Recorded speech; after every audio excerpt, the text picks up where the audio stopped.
प्रणाम, नमस्कार। आइए आओ ज्योतिष सीखें। क्रम आगे बढ़ाए थे। पिछले एपिसोड में चर्चा कर रहे थे हम लोग सूर्य से बनने वाले योगों का, जहाँ वेश, वाश और उभयचरी सारे ग्रहों से योग बनते हैं, पर अभी हम दो पे ही चर्चा कर रहे हैं। अब बात हो गई थी वेशी का, वाशी का, अब बात उभयचरी का है। ग्रह उभयचरी मैंने दोनों तरफ, आगे भी और पीछे भी, परितः हमारे चारों तरफ। खैर, अब जहाँ सूर्य बैठा है उसके आगे भी ग्रह हूँ, पीछे भी ग्रह हूँ, बड़ा उत्तम राजयोग पैदा होता है। यह इंसान लाइफ बड़ी प्रोग्रेसिव होती है। पर यह भी जानना आवश्यक, सूर्य किस ऋतु का है, किस मास का है। तो दिन का है, रात्रि का है, शाम का है, सुबह का है, मध्य दिवा का है, मध्यरात्रि का। फल तो बढ़ जाएंगे। किस भाव में बैठा है अलग अलग है। अब अलग अलग फलों में मान लीजिए किसी का जन्म मेष के सूर्य का है, जो 14 अप्रैल से 14 मई के बीच होता है, और दिन का जन्म, और मान लीजिए सूर्य मेष राशि का है और उसके आगे भी ग्रह हैं, आगे बने वृष राशि में, पीछे भी रहे मीन राशि में। ये बड़ा उत्तम योग कारक कहा लगा।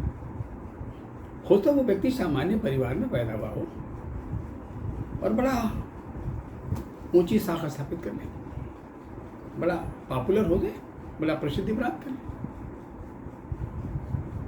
पर अगर चंद्रमा की योगों का सहयोग न हो तो मन संताप भी तो पैदा करता है ना।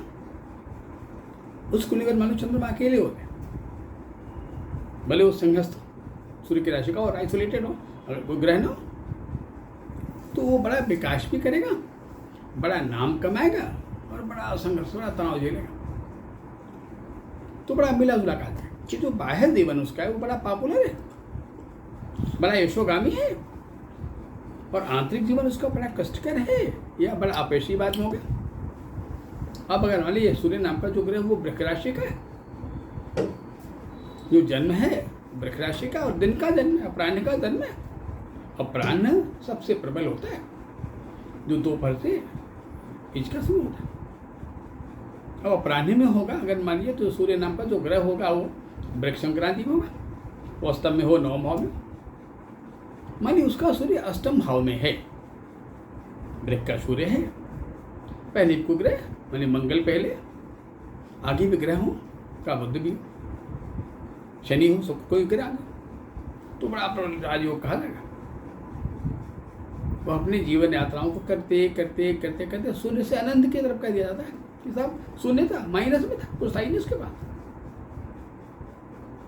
घर भी नहीं था, कहा बड़े घरों वाला, कई घरों का मालिक, बड़ा पॉपुलर। पर टिकाऊपन के लिए चंद्रमा का भी योग में होना आवश्यक होता है। और चूंकि जीवन में शनि स्टेबिलिटी का मालिक है, सूर्य के योग बड़े प्रबल हो गए, पर शनि बड़ा कमजोर हो गया, शनि मजबूत ही नहीं है, तो उसमें ठहराव नहीं होता है, स्टेबिलिटी नहीं होती। चीजों के पाने से कहीं ज्यादा आवश्यक होता है, उसमें ठहराव पाएगा।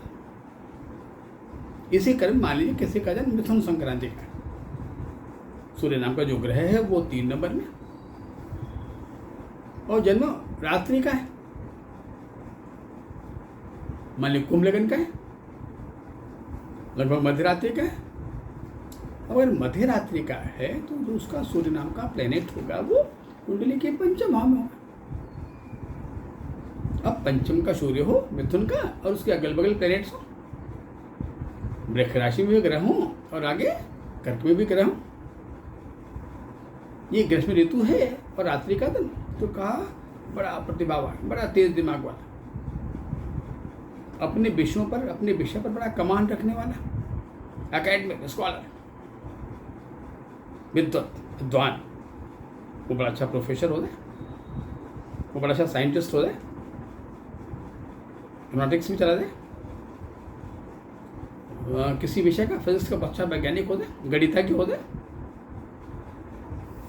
ऐसी पॉपुलरिटी को पाने वाला। पर फिर वो बात आती है कि रात्रि का मालिक शनि कैसा है, शनि अच्छा है तो बड़ा ठहराव कि सम्मान से शुरू और जीवन भर सम्मान बरकरार रहा।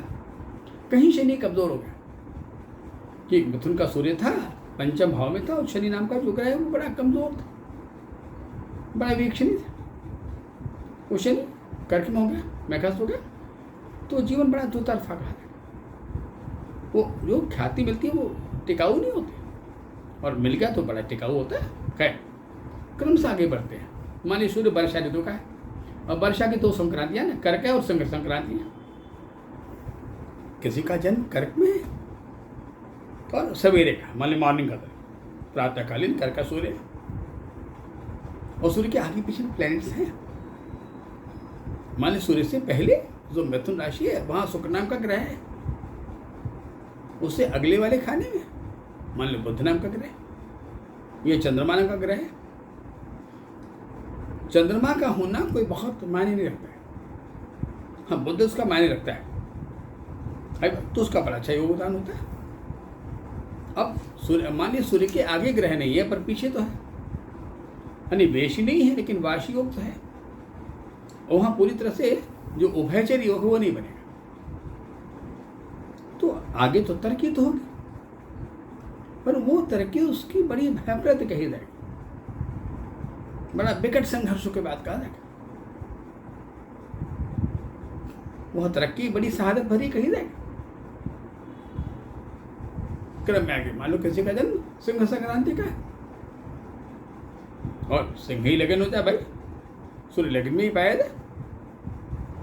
अब सूर्य अगर लगन में है, सिंह राशि का है, और योग है, उभयचरी है, मान लीजिए कि आगे कन्या में बुध पाया जा रहा है, और पीछे जो कर्क राशि है उसमें कोई अनुग्रह है, शुक्र है, बृहस्पति कोई अनुग्रह है, तो विदेशों से बड़ा धन कमाने वाला, बड़ा कल कारखाने स्थापित करने वाला, बड़ा नाम कमाने वाला,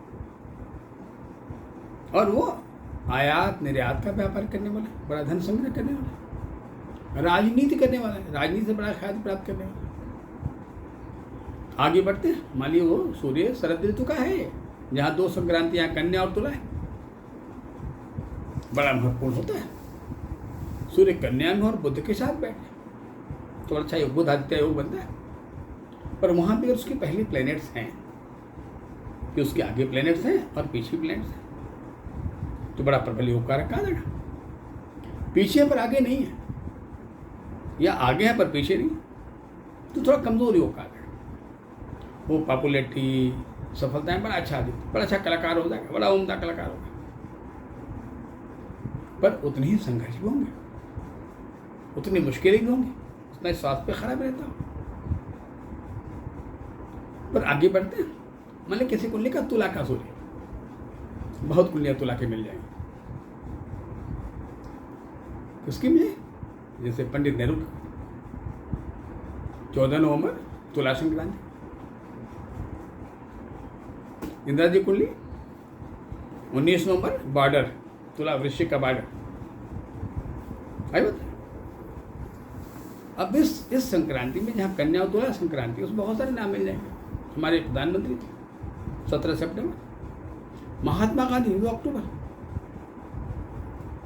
इन कुंडलियों का जन्म, कुछ का जन्म रात्रि का है, कुछ का जन्म दिन का है। अब पंडित नेहरू और इंदिरा दोनों का जन्म रात्रि का है, रात्रि का मालिक शनि होता है, अतः वहां जो योग बना उभयचरी योग बना,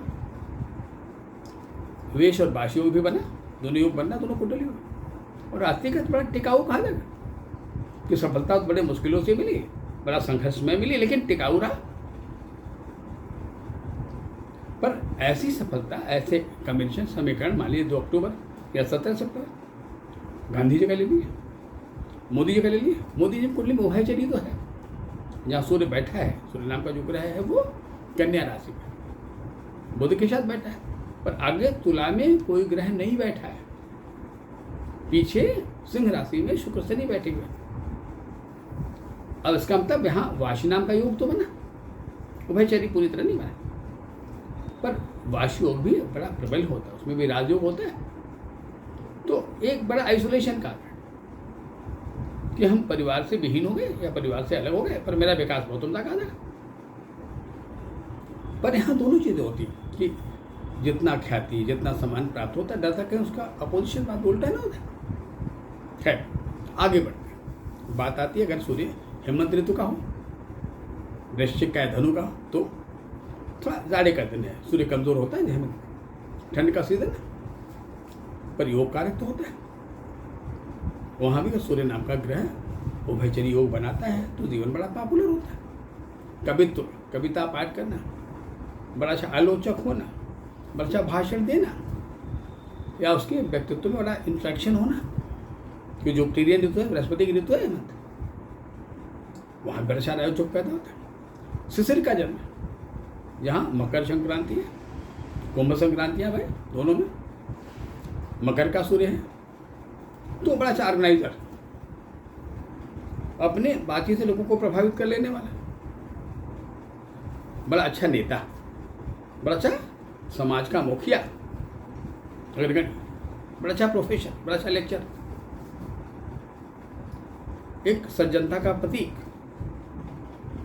और दिमाग का बहुत तेज साधन, संगणक, कला वाला, ज्योतिष वाला, गणितज्ञता वाला, एस्ट्रोनॉमिस्ट। और आगे बढ़ा, अगर मान लीजिए ये बसंत का है, बसंत में मीन और मेघ संक्रांति, मेघ का मैंने बता दिया, मीन संक्रांति 12वें नंबर का, बसंत का जन्म सूर्य मीन का है, और योग बनता है, उभयचरी योग है, तो उसके जीवन की शुरुआत तो बड़ा मुश्किल भला कहा जाएगा, जीवन का मध्य भाग बहुत अच्छा कहा जाएगा, पर जो उत्तरार्ध पक्ष होता है वो बड़ा स्ट्रगलफुल, बड़ा संघर्ष में होता है।